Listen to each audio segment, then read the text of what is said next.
أشهد أن لا إله إلا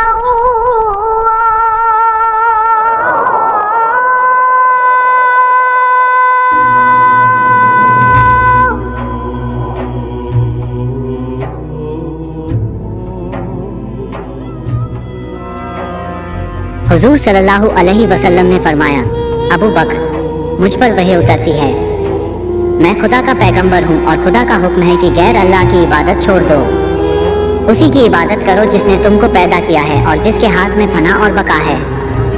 हजरत अबू बकर ने कहा, मैं उस अल्लाह पर ईमान लाया।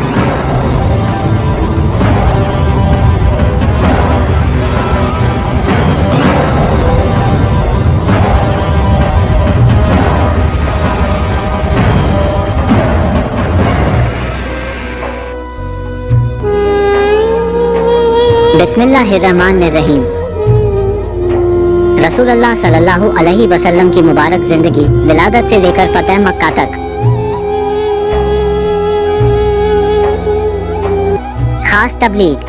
हजरत मोहम्मद सल्लल्लाहु अलैहि वसल्लम एक मुद्दत से तन्हाई में रहना पसंद करने लगे थे। ज्यादातर हिरा के गार में वक्त गुजारते, हफ्तों घर न आते। ऐसा लगता था गोया हुजूर सल्लल्लाहु अलैहि वसल्लम को दुनिया से नफरत हो गई है। हुजूर बचपन में अपने चचा अबू तालिब के साथ शाम देश में तिजारत के लिए तशरीफ ले जाते रहे। जवानी में हजरत खदीजा की तिजारत का माल ले जाते थे। आप सच्चे और अमानतदार थे। कारोबार में मामला इतना साफ रखते थे कि किसी को भी किसी किस्म की शिकायत न होती। सब खुश रहते। जो एक बार आप सल्लल्लाहु अलैहि वसल्लम से मामला कर ले, आपके अखलाक का कायल हो जाता।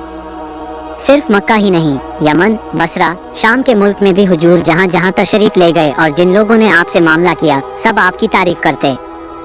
अक्सर लोग आपके साथ तिजारत का माल कर देते। आप पूरी ईमानदारी से माल बेचते और पूरी कीमत मालिक को दे देते। इससे आपकी सच्चाई, ईमानदारी, दयानतदारी, अच्छे अखलाक की आम शोहरत हो गई। ये शोहरत इतनी बड़ी कि दुनिया ने आपको अमीन ताजिर का लक़ब दिया। हर जगह आप इसी नाम से मशहूर हो गए। आप वायदे के इस कदर सच्चे थे कि जो वायदा कर लेते, हजारों मुसीबतें उठाने पर भी उसे पूरा करते। आपकी दयानतदारी पर लोगों को इतना भरोसा था कि नकद रुपयों के अलावा कीमती चीजें भी आपके पास अमानत रख जाते थे और जब जरूरत पड़ती ले जाते। हर चीज अपनी असली शक्ल में मिलती। आपकी इस दयानतदारी और अमानतदारी की शोहरत आम हो गई। हजरत खदीजा ने भी सुना, तिजारत के कामों में इम्तिहान भी लिया। आप सल्लल्लाहु अलैहि वसल्लम के अच्छे अखलाक, पाकदामनी, शराफत, दयानत व अमानत का उन पर ऐसा असर हुआ कि खुद नफिया नाम की औरत के जरिए निकाह का पैगाम भेज दिया। हजरत खदीजा रज़ियल्लाहु अन्हा से निकाह। हजरत खदीजा बिनते खुवैलिद बहुत शरीफ खातून थी। उनका खानदानी सिलसिला 5वीं पीढ़ी से हुजूर सल्लल्लाहु अलैहि वसल्लम के खानदान से मिलता है। वह बेवा थी, बहुत शरीफ और पाकीज़ा अखलाक थी। लोग उनको ताहिरा के नाम से याद करते थे। दौलतमंद इतनी थी कि जब मक्के वालों का काफिला तिजारत के लिए रवाना होता तो अकेला उनका सामान तमाम काफिले के सामान के बराबर होता था। उस जमाने में उनसे बड़ा ताजिर मक्के में कोई न था। जब उन्होंने निकाह का पैगाम दिया तो हुजूर सल्लल्लाहु अलैहि वसल्लम ने अपने चचा अबू तालिब से मशवरा करके मंजूर कर लिया। चुनांचे निकाह हो गया। निकाह का खुतबा अबू तालिब ने पढ़ा और 500 दिरहम महर करार पाया। क्योंकि हजरत खदीजा मालदार थीं, खूबसूरत और पाकीज़ा और अरब के ऊंचे खानदान से थी, इसलिए अक्सर लोगों ने उनसे निकाह करने का इरादा किया था, पर उन्होंने तमाम दरखास्तें रद्द कर दी थी। शायद उनका निकाह करने का इरादा था ही नहीं, पर हुजूर सल्लल्लाहु अलैहि वसल्लम की अमानत व दयानत और सच्चाई और अच्छे अखलाक की शोहरत सुनकर ऐसी निछावर हुई कि खुद निकाह का पैगाम देकर निकाह कर लिया। निकाह के वक्त हुजूर सल्लल्लाहु अलैहि वसल्लम की उम्र 25 साल और हजरत खदीजा की उम्र 40 साल थी। हजरत खदीजा से आपके 2 लड़के कासिम और ताहिर पैदा हुए और बचपन ही में इंतकाल कर गए। कासिम इस हद तक बड़े हो गए थे कि सवारी वगैरह पर सवार हो सकते थे। कासिम की वजह से आपका लक़ब अबुल कासिम मशहूर हुआ। हजरत खदीजा से आपकी 4 साहबजादियाँ हजरत फातिमा, हजरत ज़ैनब, हजरत रुकिया और हजरत उम्मे कुलसम हुई। इनमें हजरत रुकिया सबसे बड़ी थी। हजरत ज़ैनब का निकाह अबुल आस बिन रुबसर से हुआ था। हजरत उम्मे कुलसूम का निकाह हजरत उस्मान गनी रजी अल्लाह अन्हु से हुआ था। उनकी वफात के बाद हजरत रुकिया हजरत उस्मान से ब्याही गईं। इसी वजह से हजरत उस्मान का लक़ब जुन्नुरैन था। हजरत फातिमा सबसे छोटी थी। आपके चचा अबू तालिब के 3 बेटे अकील, जाफर और अली थे। बाल बच्चेदार थे। तंगी के साथ वक्त गुजरता था। एक बार जब कहत पड़ा और अबू तालिब बड़ी तंगी में गिरफ्तार हो गए तो हुजूर सल्लल्लाहु अलैहि वसल्लम अपने चचा अब्बास से फरमाने लगे कि चचा अबू तालिब तंगी की जिंदगी जी रहे हैं, हमें चाहिए कि हम उनकी मदद करें। एक लड़के को आप ले आएं और एक को मैं ले आऊं। हजरत अब्बास रजी अल्लाह अन्हु ने मंजूर कर लिया। दोनों अबू तालिब की खिदमत में पहुंचे और उनसे अपनी ख्वाहिश जाहिर की। अबू तालिब ने कहा, अकील को मेरे पास रहने दो, जाफर को अब्बास ले जाएं और अली को तुम ले जाओ। चुनांचे हजरत जाफर को अब्बास ले गए और हजरत अली को हुजूर सल्लल्लाहु अलैहि वसल्लम ले आए और उनकी परवरिश करने लगे। हजरत खदीजा के एक भतीजे हकीम बिन हिजाम थे, दौलतमंद आदमी थे। वो एक ईसाई गुलाम जैद बिन हारिस को खरीद लाए थे। उन्होंने जैद को हजरत खदीजा को भेंट कर दिया। हजरत खदीजा ने हुजूर सल्लल्लाहु अलैहि वसल्लम को भेंट कर दिया। आपने उसे अपने अजीज की तरह अपने पास रख लिया। कुछ दिनों के बाद जैद के बाप हारिस और चचा काब उसे लेने के लिए आए और हुजूर सल्लल्लाहु अलैहि वसल्लम की खिदमत में हाजिर हुए। निहायत आजिज़ी से दरखास्त की कि जैद को या तो आज़ाद करके उनके साथ कर दिया जाए या उनकी मुनासिब कीमत लेकर आज़ाद कर दिया जाए। आप सल्लल्लाहु अलैहि वसल्लम ने फरमाया, अगर जैद आपके साथ जाने पर तैयार हो तो उसे आज़ाद कर दूंगा। चुनांचे जैद को बुलवाया गया। उनके बाद हारिस ने उनसे पूछा, जैद क्या तुम हमारे साथ चलने के लिए तैयार हो? जैद ने जवाब दिया, नहीं। हारिस को बड़ा ताज्जुब हुआ। उसने पूछा, किस वजह से? जैद ने जवाब दिया, अगरचे मैं गुलाम हूँ मगर मैं एक ऐसे बा अखलाक और मेहरबान की खिदमत में हूँ जिसकी इनायत ने मेरे दिल में घर कर लिया है और मैं उनसे जुदा होना नहीं चाहता। हारिस को गुस्सा आया। उसने कहा, बदबख्त, क्या तू आज़ादी को गुलामी पर तरजीह देता है? जैद ने कहा, हजरत मोहम्मद सल्लल्लाहु अलैहि वसल्लम की गुलामी पर हजारों आज़ादियाँ कुर्बान हैं।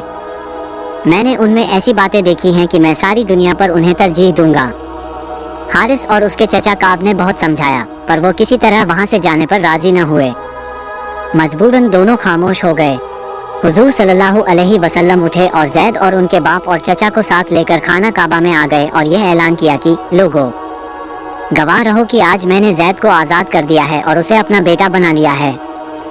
जैद के बाप और चचा इस बात से खुश हो गए और जैद को आपके पास छोड़कर चले गए।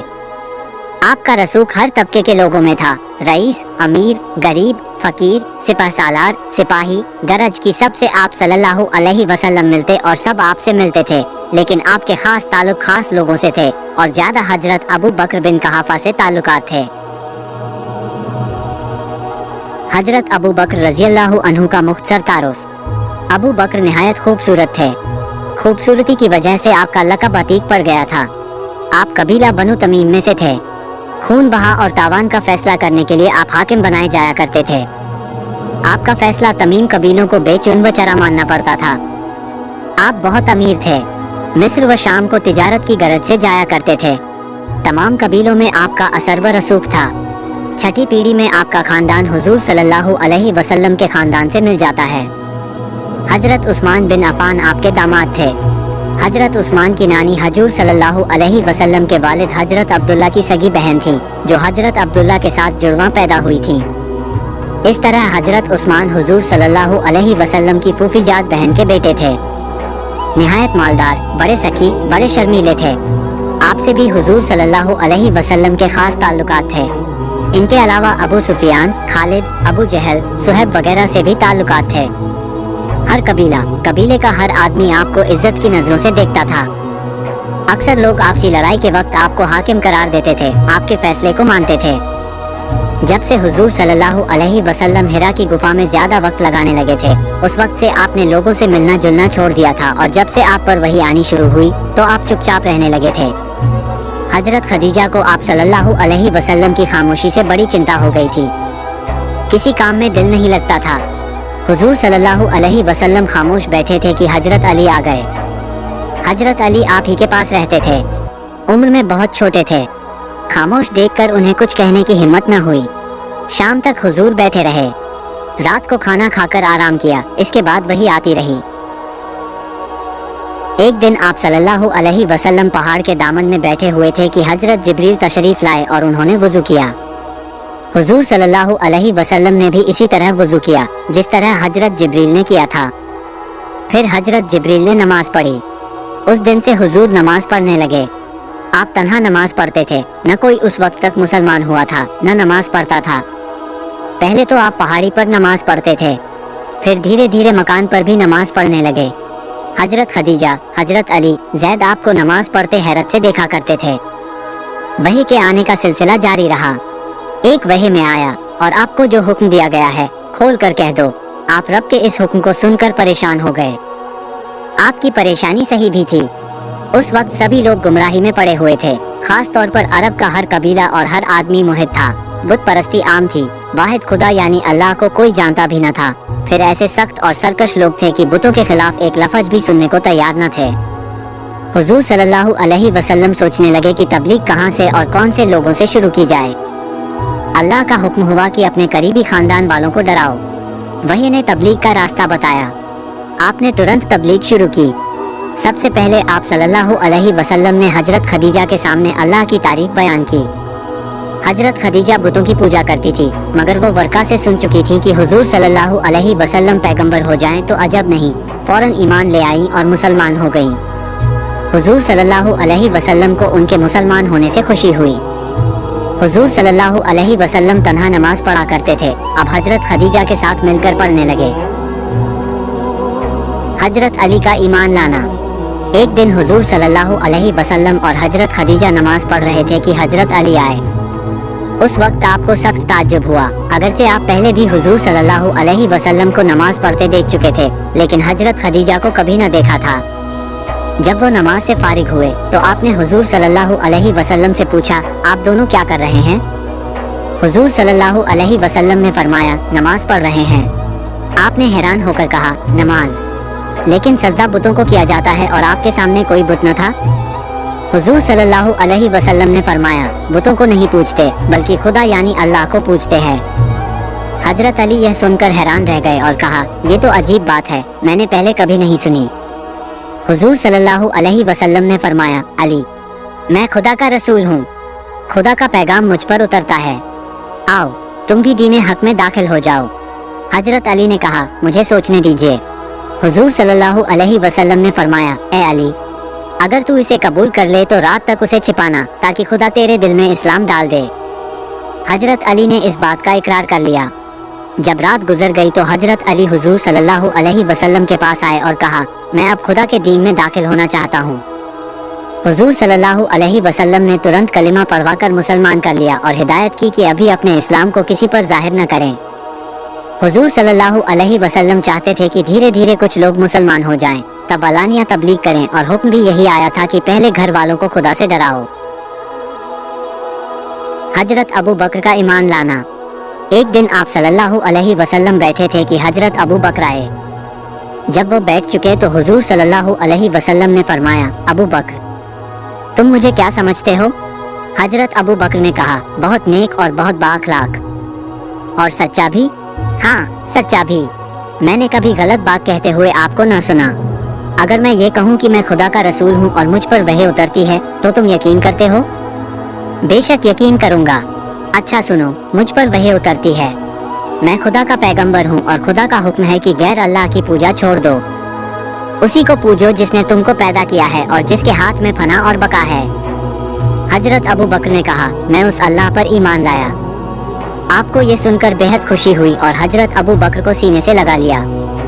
थोड़ी देर बाद हजरत अबू बकर रज़ियल्लाहु अन्हु चले गए। हजरत ज़ैद बिन हरीसा का ईमान लाना। कुछ दिनों के बाद आप सल्लल्लाहु अलैहि वसल्लम ने ज़ैद से कहा, ज़ैद, मैं अल्लाह का रसूल हूँ, उसके भेजे दीन की तबलीग करता हूँ, तुम भी अल्लाह के दीन में दाखिल हो जाओ। ज़ैद बोले, मेरे मालिक, मैं आपको खूब अच्छी तरह जानता हूँ, इसलिए मुझे आपकी बातों में ज़रा भी शक नहीं है। आप मुझे मुसलमान कर ले। हुजूर सल्लल्लाहु अलैहि वसल्लम ने ज़ैद को भी मुसलमान कर लिया। अब 3 बहुत ही करीबी लोग हुजूर सल्लल्लाहु अलैहि वसल्लम पर ईमान ला चुके थे। दीन की तबलीग का काम बड़ी राजदारी, खामोशी और चुपके चुपके शुरू हुआ। लेकिन ये बात छिपने वाली कब थी? धीरे धीरे लोगों को मालूम होने लगी। सारे मक्का में चर्चा शुरू हो गई। कुफ़ारे मक्का ने सुना, सख्त नाराज हुए और खुलकर कह दिया कि जो कोई हमारे माबूदों की बुराई करेगा हम उसे कड़ी से कड़ी सजा देंगे। अगरचे आप सल्लल्लाहु अलैहि वसल्लम जानते थे कि हम तन्हा हैं, कमजोर हैं, मक्का वालों का मुकाबला किसी तरह भी नहीं कर सकेंगे, پر آپ نہ ڈرے نہ گھبرائے، بلکہ پہلے ہی کی طرح تبلیغ کرتے رہے۔ یہ ایک ایسی دلیری کی بات تھی جس کی مثال تاریخ میں نہیں ملتی۔ ایک اکیلے آدمی کا ساری قوم اور پورے ملک کے مقابلے میں کھڑے ہو جانا بڑے دل گردے کی بات تھی، وہ بھی اس حالت میں کہ نہ آپ کے ہاتھ میں تلوار تھی اور نہ تلوار میں یہ طاقت تھی کہ آپ لوگوں کو ڈرا دھمکا سکیں۔ نہ آپ کے پاس آدمی تھے کہ قوم آپ کے آدمیوں کی دھونس کھا جاتی، نہ حکمت تھی جس سے لوگ دب جاتے، نہ دولت تھی کہ کوئی لالچ میں آ جائے۔ کہنے کا مطلب یہ ہے کہ کچھ نہ تھا، ہاں اگر کچھ تھا تو اللہ پر یقین تھا۔ اسی یقین نے آپ صلی اللہ علیہ وسلم میں بے مثال حوصلہ پیدا کر دیا تھا۔ آپ اللہ کے بھروسے برابر تبلیغ میں لگے رہے، مگر علانیہ نہیں، خفیہ طور پر۔ جو آپ کے پاس آتا، چاہے وہ مکے کا ہو یا مکے سے باہر کا، آپ اس کے سامنے بھی اللہ کا کلام پڑھ دیتے، اللہ کا حکم بیان کر دیتے۔